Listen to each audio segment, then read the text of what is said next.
always have really good crowds. It's the place to be on a Monday night. I mean, where else you going to go in Minden? And it's free. It's free. Free good entertainment. If you've never been, you know that one of my pet peeves is please turn off your cell phones. We are recording this tonight. So if you got your cell phone on, you go ahead and turn that off. This will be available on DVD tomorrow for $10. I also have all of the other series of speakers that we've had from Frank Griffith's on. So if you'd like a set of those, I can make you a good deal on a whole collection of those, and they're all really good. Want to thank Charlie for letting us use this building. If we didn't have this building, I don't know what we'd do, because we just have such big crowds, and we just don't have a place to have big crowds like this. Our next museum event is going to be our last one before the summer break, and it's going to be Joe Miller in Abbott. He's going to be telling stories that his mother told him, and that family goes back to the 1800s too here in town, so that's going to be a really good one. And that's going to be May 9th. If you're not on our mailing list, sign up there at the door. We'll be drawing for our door prize later. You can also go on to our website, just punch in Museum in Minden or Dorcheat Museum, and sign up for our email blast, which will keep you informed of what's going on. Another thing, a recent change that we had, and so now you have no excuse whatsoever to not come to see me every day at the museum.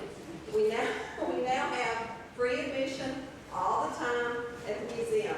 If you've not been in there, you're really, really missing something. We will be open for about 30 minutes tonight after this program for you to come through. And I guarantee you, you're going to be shocked at what you see. We just have a wonderful, wonderful museum. Better than the Smithsonian. That's right.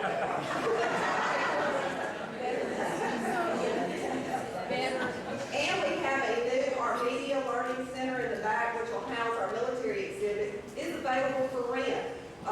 We can have about 100 people sit down in there, but if you've got some kind of reunion where people are coming and going, or a reception or something, it's an excellent place. We have a surround sound theater system in there. And if you need to rent something, you can talk to me about that, but you can check that out tonight too. But that's one of our assets that we have at the museum. Already said about going to see it tonight. I got a list. We will drop our door prize tonight, so before you leave, make sure that we drop. I'll forget about that. Our Summer Pioneer program is about to begin after our next museum exhibit, and this is something that everybody gets when they come in there, especially the children, but we found that the adults really like these. This is kind of a activity learning book. We call it a coloring book, so we're hoping that maybe people would look at it and read it, but we found that the adults really, really like this. So everybody that comes in there will get one of these.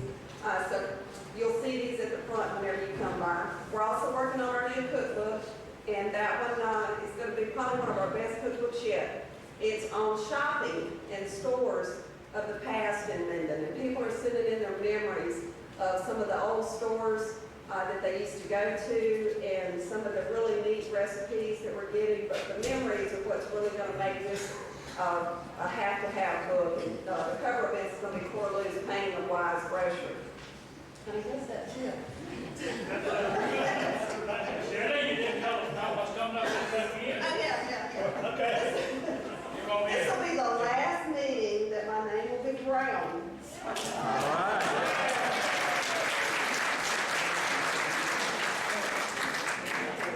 Thank you, Shirley. We really are delighted to have all of you here this evening. This is truly a fine crowd. It might have something to do with our speakers we have this evening. One of our outstanding city councilmen told me when he was coming in the door, said, Richard knows a lot about history, no telling what those other two are going to say. But anyway, of course, we're interested in your supporting the museum. We appreciate your supporting by attending this event. And as Shirley said, it's very important for everybody, as many as possible, bring friends from itself, because it is really being recognized as one of the most outstanding small museums anywhere around. And of course, I just recently sent out a letter to about 600 people asking for money. So if your feelings are hurt and you didn't get one, let me know. but we hope you will all participate in that. At this time, I would like to turn our program over to John Egan, our historian.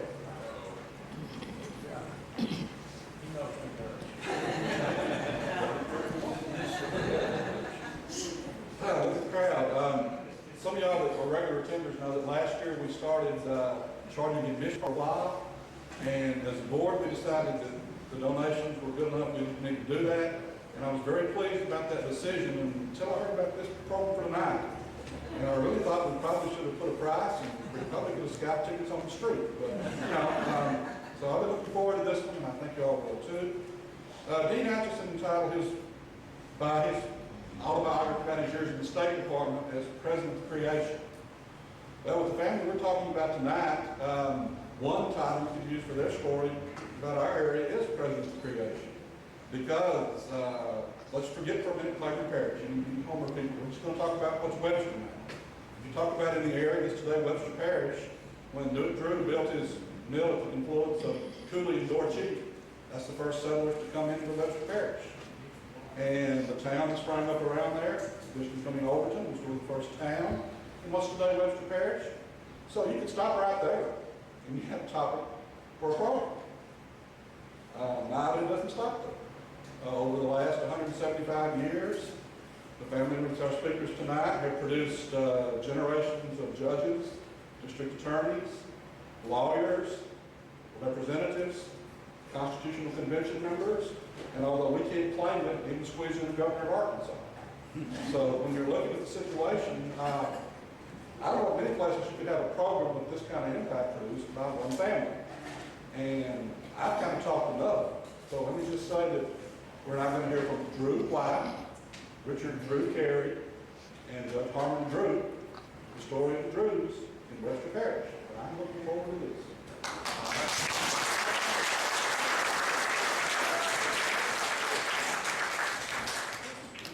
I'm not even remotely exaggerating when I tell you that that man could give this whole speech without a note and do just as good or better than we can. First, look at these bucket heads over here. Are we 10 or what? That's actually part of my presentation, is the bucket heads. I did want to say before we get started that the museum was an unfulfilled dream of my mother's, and the museum board has done a tremendous job. Like John Egan is a tremendous resource, and all the tireless volunteers, y'all do amazing work. And Shelley Brown may be the best and most appropriate hire I've ever seen in Webster Parish. So if you would,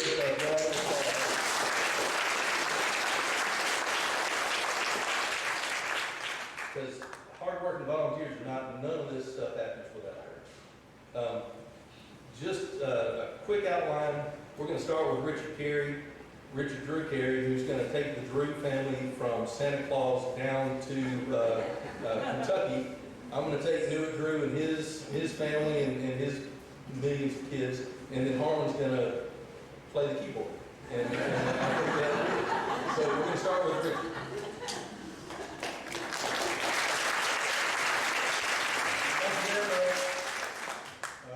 First of all, they asked us to hold this to 3 hours. I don't see how we can possibly do it. And you're about to hear the biggest pack of lies you've ever heard in your life. I'm lucky that I was able to live with my grandparents 3 years. Remember World War II, when my dad was in the Navy overseas. And I sat at the supper table, listening to that, Harmon and Cooley, talk about all the shenanigans that went on in London in the old days. And my grandmother too, Lucille Grigsby grew and family. And it piqued my interest, I think, even at that young age, and caused me to have an interest in history the rest of my life, and major history in college. It makes it a lot easier to do the research that I've done because of what my grandmother did. My grandmother and Tommy Campbell, Richard's mother, spent how many hours? Thousands of hours at libraries, going through microfilm, and, you know, this is before the computer age, writing things down by hand. It was just horrible work they had to go to, but they made a really good start. Nowadays, computers is nothing. All the long records are online. Ancestry.com, you can find out anything you want to instantly. About the Drews. It's a French name. D-R-U, D-R-U-E-X, D-R-U-E. One of the other. When William of Harmon invaded England in 1066, the Battle of Hastings occurred in October of that year on the plains outside of Hastings. He defeated Harold and the Saxon army.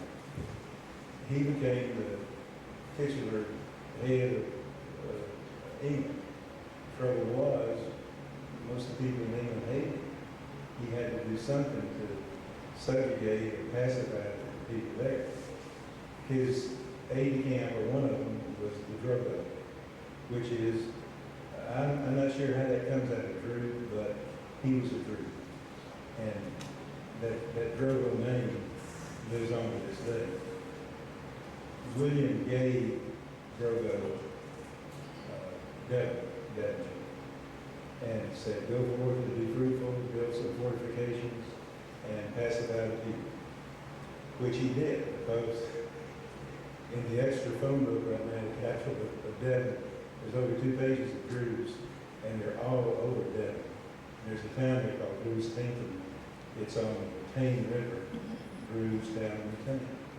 It's a great, beautiful place.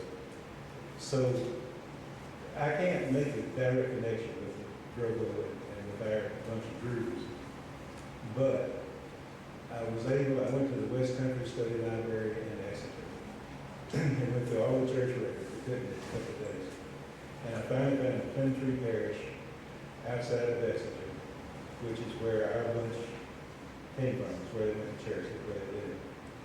They were listed as animal husbanders. Almost everyone, or at least everyone, in each generation was named Richard. As far back as I could go, there was a Richard, and that's one thing that helped me trace it. We went back, tracing those people went back to the 1500 and something, I can't remember. And I made a direct connection there. Couldn't get back to Drogo, but did that. On down to early 1600s. And they were living in Devon, doing well. They weren't rich, but they had land, had animals, they made plum brandy, plum trees, plum tree, and they plum brandy and so forth. And all of a sudden, they pick up and they come to this wild country over here in Virginia, Isle of Wight County in Virginia. Fortunately, Virginia has great records, and you can find everything. Somebody who lived in Virginia at that time. The earliest Drew that was born in this country was born in 1620 that we can find, and that was Richard Drew. And his son was Richard one of them, and on down. They lived there and they prospered in Virginia for a while. And then, for some reason, one of the sons, Newitt, decided he was going to move, and he headed west. And he went to Lebanon, Tennessee, which is just outside of Nashville. And he was doing okay. He had several hundred acres of land. He had a 200-acre farm there on Cedar Lick Creek. He donated a couple of acres to the Baptist church there, and he was there. And then in the early 1800s, this is just a figure, I believe the Little Ice Age had something to do with it. The Little Ice Age swept North America. New York Harbor froze solid in the summertime. It snowed in New England in July. And they couldn't make a crop in Tennessee. So they had to do something. So for that reason, I think, they picked up and they came to Louisiana. First of all, he sent 3 sons out and dug out canoes. They went down the Cumberland into Tennessee, into Mississippi, and explored, found where the Red and the Chapel Island go into the Mississippi, came up the red, turned off on the washed off for some reason, and came up to washed off station, which at that time had about 200 people. That's Monroe. And came back to the border. It's good land, it's free, there's not a lot of Indians, you know, it's a pretty safe place to go. So that family and a bunch of other families from Lebanon, Tennessee, Whitlocks for one, Coots for another, all moved over here at the same time. Tom Coots, who recently died, lived in Castor, he lived in the same place where his family homesteaded at the same time the Drews came to Overton. They built 3 flatboats, and they took the same route, came up to Washita Station, and then came across the land. I always originally thought that they came up Dorcheat. They didn't. They came across land from Washita Station to here. Why they stopped here, I don't know. They had come because of the Little Ice Age, and because Louisiana was recently a state in 1812, and things were different, things were better, land was free. So for some reason, they stayed there, and as John said, on the confluence of Cooley Creek and Dorcheat Bayou, he built his grist mill. And he was also a gunsmith, and built a store, and I guess he traded down there, I'm not sure. None of his artifacts are still around. Then, when he got to Overton, I made the overstep for some years there. When he got to Overton, he was prolific, he had a lot of sons, and they performed well, and they were pillars of the community, and they were really good. Just a couple of quick things. When I went out to the Mormon Research Library in Salt Lake, it's right across the street from the Tabernacle, from Temple Square. It's state-of-the-art, it's free, it's open to the public. You can go in, and they have all these computers, and you sit down and punch up Webster Parish, Louisiana. It brings up a bibliography. Every book that has any mention of Webster Parish is in there. So you get a list of 20, 25 books. And you take that list and you go to the stats, and you can, it's about as big as the New York Public Library.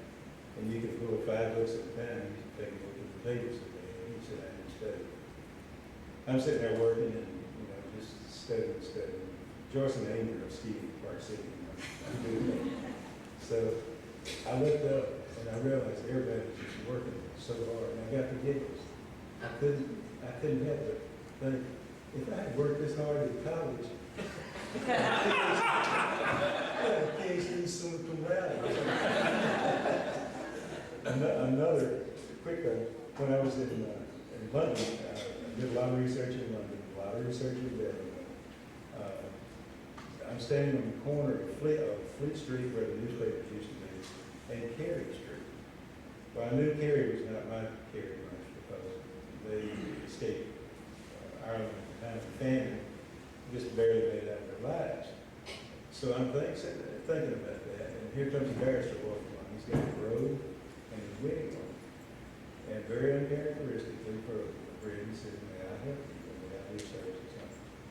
And I told him the other thing about the name. I know that's not what he was.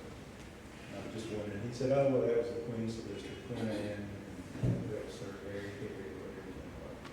I said, "I'm also thinking about the Drews. Living in Devon, did pretty good. Not rich, but not poor, and they had land and all that. And then why would they pick up and get on a boat that may or may not make it to the New World and settle down where they had to just start from scratch?" He said, "Well, did you ever think that maybe they were just one step ahead of the sheriff for sheep stealing?"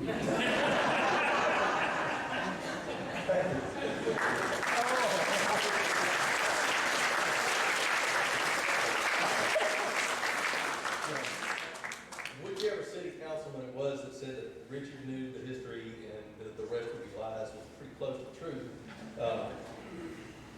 All my life, my mother and grandmother did their absolute best to brainwash me what an amazing place Minden is, how lucky we are to live here. And by the way, here's a list of 700 ancestors, and every third one is Richard Drew, and every fifth one is Newitt Drew. So it just kind of went over my head, except for the part where when I was off in the Navy and exploring the world, I always knew I was going to move back here. So every time I have to talk or get to talk to somebody about the family, I basically have to start from scratch and start reading all over. And I've lost more stuff than I can find this time, so that's why I got the small speaking part. I don't know if you've noticed that. I'm talking about one man, his wife, and their kids. But I think this one man did some kind of amazing stuff. You know, there's no such thing as an easy life in 1820. I don't care where you lived or what you were doing. There was no air conditioning. You know, there were very few paved streets. There were none of the amenities that today would have us laying around moaning and wailing and gnashing our teeth. So when I talk about Newitt Drew and his wife Sarah Maxwell, please don't take this as me bragging. I think everybody that lived through that time was kind of amazing.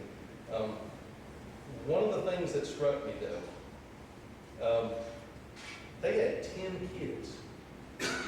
And Sarah Maxwell, Newitt's wife, lived from 1781 to 1860. So she lived to be 79 years old after having 10 kids. And I haven't had any children yet, but I understand it's not easy. And imagine doing that basically at home or wherever you happen to be at the time. That's like falling out of a 3-story window 10 times and living to tell about it. So that impressed me right there. They had 10 children, many of them in Virginia or actually most of them in Tennessee, several of them around here. And you know, back in those days, it was the men who had most of the options. I guess to a certain extent it still is. But of their 4 sons, James Floyd Drew was the son that at 18 years old walked or drove to Memphis overland, got in a dugout canoe with a couple of friends and found Monroe to go back to report to his family back up in Tennessee. At 18 years old, everybody wants to do that. Nobody does. And you know, the whole way, I mean, I don't think they had a whole lot of provisions that they found along the way. That was their eldest son. Their second son, Thomas Stevenson Drew, as somebody has, I believe John mentioned before, was governor of Arkansas. Drew County, Arkansas, presumably is named after him, which is where my wife's family is from, which is why I'm glad we haven't had any children. And that's the only reason she did.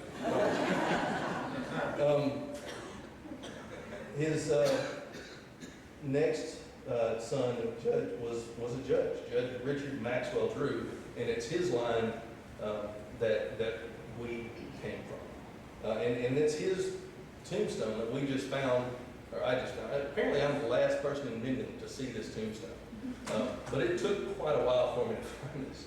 And if you've never been there in Overton, basically, or right outside of where Overton was, you know, and this made my mother, and my grandmother, and my great-grandmother apoplectic. And every time the subject came up, there was a red face in the room.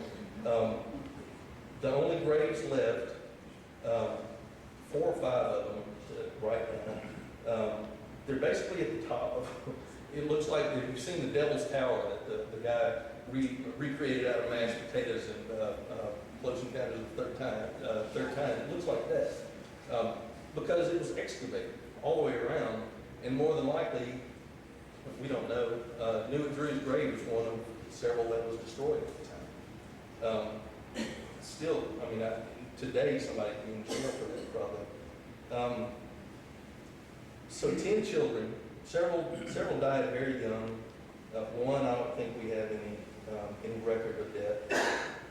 And from there, you know, it's still, and I think Richard said it best, you know, you've got the whole western United States to choose from. Why do you stop here? And that's a question that a good friend of mine still poses. You know, he's Scott Walker, if y'all have ever met him. That was his line in high school. Our families had the whole world to choose from, and they stopped here. And, you know, and if you've ever been out in the woods in the middle of the summer and all you can hear is tree frogs and just in the heat rain blows down upon it. I can understand that. I don't know that I would have stopped here. But they did, and it's not like there were a lot of better options, I suppose. But that has always kind of impressed me, that anybody can survive in the kind of environment that you would find here. And they weren't alone. And it's always aggravated me that the only people here before my family apparently were Indians and bears, and I've got 1 acre of land, and it's the 1 acre I live on in the middle of town. It seems like somebody could have provided a little better along the way. But back to Newitt Drew, we don't really know where he was buried. We presume he was buried at Overton. As has been mentioned already, he had a millstone or 2 that he brought with him. So there was a mill there. I presume he continued work as a gunsmith. One of the sources, and I can't find this for anything, said that he had started subdividing and to sell real estate right about the time the first yellow fever epidemic hit in 1839, which is why I don't dabble in real estate, because I'd be the next one to do the same thing. But Overton died because of that yellow fever, and estimates show several hundred people in these estimates, so who knows, but records suggest several hundred people died in Overton because of yellow fever, because of the low elevation. And supposedly many of those graves were moved from Overton to Newitt. And I would imagine they would have to, because there's not a whole lot of areas that people don't walk around, and you know, it's not that great a wilderness area there. You can get to it pretty easy. And we've only found 4 or 5 graves, so I presume many of them have been moved to Newitt. We don't know where the millstones are.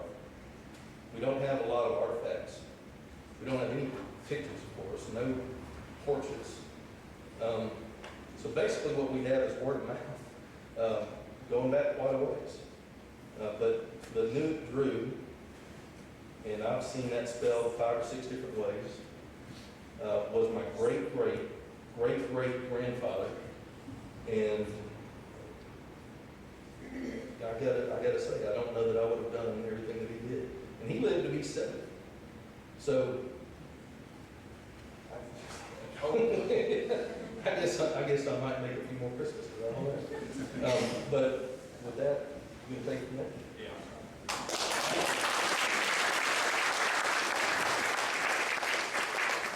Just to show that I'm in good faith, I'm gonna give this to Gene. Don't be a rash.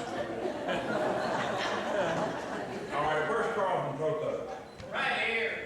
I mean, this man inspired me in 1960. Gene and I do a running ton of teaching now, and I really always liked to teach. And 1960, I'm a freshman taking civics, and I said, if this guy can do it, anybody can. But anyway, so we got Newitt Drew, and 3 of the sons. Thomas Stevenson Drew was the 3rd or 4th governor of Arkansas, depending on what you look at. What they didn't tell you was he was a Democrat, whipped the Whig candidate really badly, then got reelected. But everybody had given him a guarantee that if he had run for reelection, they'd raise his salary. They didn't raise his salary, so he quit a few weeks later. I understand completely.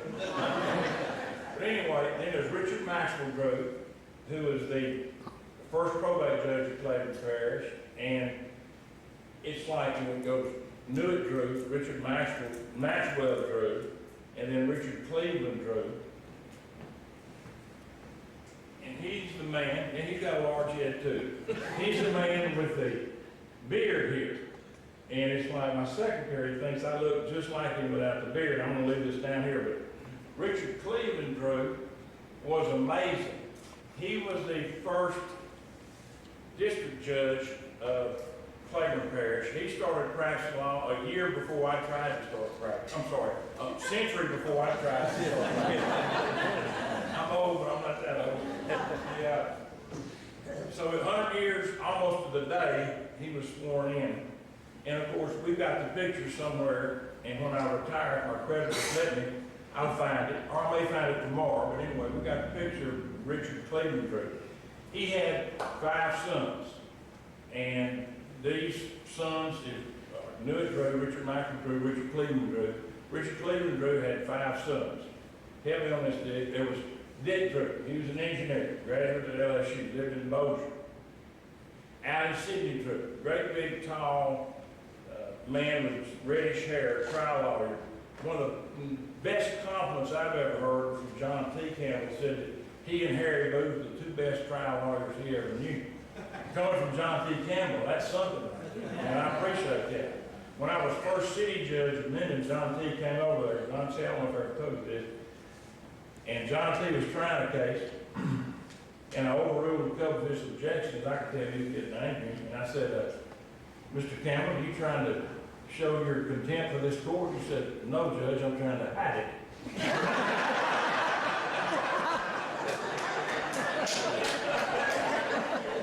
Anyway, and on these bucket heads up here, and you'll see from my granddad, he had one too. There's another side of the coin, and that was my last year as a district judge in Benton. We were doing a medical malpractice case, and the lawyers wanted to have 5 minutes to work out a stipulation, so we went off the record. 20 minutes later, of course, I came back. On the witness stand was Dr. Lon Watkins, ear, nose, and throat guy over there. He said, Judge Drew, do you remember me? I said, sure I do. You had me had some problem with saliva gland, apparently overactive. But anyway, he said, yeah, I just want to tell you something. I've probably done thousands of surgeries, and I want you to know you have the largest sinus cavity I've ever seen. I said, okay, I'm number 1. I got to think about that. I said, what about your brain, Doc? He said, I didn't find anything. That explains some of these opinions I've been writing. So anyway, but there are Dick Drew, Richard Cleveland Drew Jr. was an engineer. Then there was Allen Sidney Drew, called him Skeet. My granddaddy, for whatever reason, he had no nicknames. He was Harmon. And he was a district attorney and district judge and later on the appeals court. Their daddy was on the appeals court too. Then there was Thomas Caldwell Drew. And bless his heart, everybody in the family always called him sort of a sportsman. Now he was in World War I and he was gassed and he had a real tough time. He lived to about 1940, but my dad would tell me that Uncle Dude, they call him Dude, he was in pain every day for the rest of his life. I guess there were thousands and thousands and thousands of men from World War I who had the problem, who was mustard gas. What I sort of like about all this, I think we would have liked Dude. Did you know him, Dude? Did you know him? I made it know. Okay. Dude, when he went into the selective service on his draft day, when he went in World War I, he put his occupation as pool hall operator. I think that's a man I can deal with. All right, so who did I leave out? Dick, Waddy Thompson Drew. They called him Top. So it's Dick, Skeet, Harmon, Top, and Dude. Okay. Waddy Thompson Drew read law in my granddaddy and great uncle Skeet's office and passed the bar in 38, and he got killed in a motor vehicle accident. He was run over on Back Street, the other side of People's Bank. Now, Richard Cleveland Drew had 5 boys. He also had two girls. There was Katie Caldwell Drew, who died of influenza apparently in 1908 at the age of 21. And then, way late in life, there was Mary Drew, Sarah Mary Drew, and she was Down syndrome lady. Everybody back then just said lady in life. And when my sweetheart here, Joan Wiley Luck, was a little bitty girl, she would go down there to where Rick Warren's law office is now, where the old house was, and sit on that porch and play with Mary, who had reddish hair and had a great big doll. And Joan said she would let you touch it, but wouldn't let you hold it, right? She'd let you touch it. But Mary was a sweetheart, and one of the only 2 times I ever saw my dad when he was sort of a stoic. One of the 2 times I ever saw him sort of choke up was when he was talking about Mary. Apparently he just adored her. But anyway, out of all of those, Harmon Caldwell Drew is my granddad.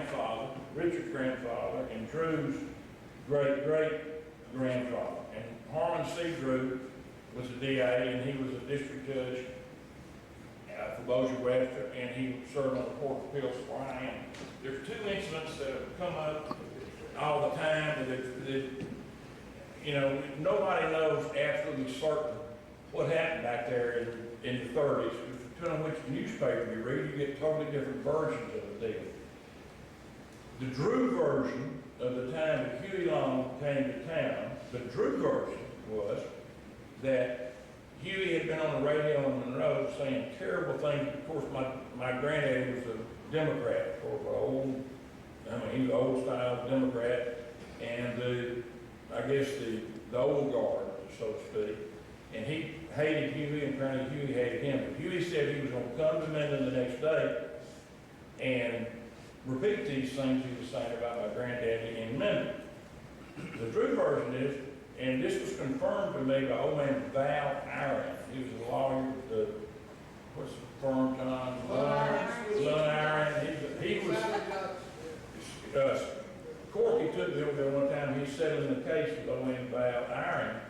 And my dad was at Kemper then when all that happened, but the year before Huey said he was going to come here and repeat his stuff about my granddaddy, the year before that, somebody was heckling Huey and got beat half to death here. So all these lawyers from Minden came over here. Where'd I say? Okay, all right, thank you. Hold up the sign, please. All these lawyers from Freeport, Whitfield Jack, Harry Booth, and a bunch of them that the other generation would know, came over here. And one interesting deal was Daddy made a recording of two men about that incident, John Ford and another man. Both of them said, oh no, there were no guns. There were no guns at all. And when I was sitting down eating lunch with Corky and Mr. Val Aaron, we got talking about that. And he knew about the guy who had been hurt the year before. I said, well, did anybody have guns on them then? He just sort of looked at me and said, you know, everybody carried guns back then. So, I mean, I don't know the deal. The Huey version that's perpetuated in T. Harry Williams' book was that Huey showed courage by showing up here and rather than cause a scene, he left. And that's one of the things that I hid from my daddy for several years, T. Harry Williams' book, because it said some disparaging thing about my granddaddy. And when my father found it, it's like, I got several, God,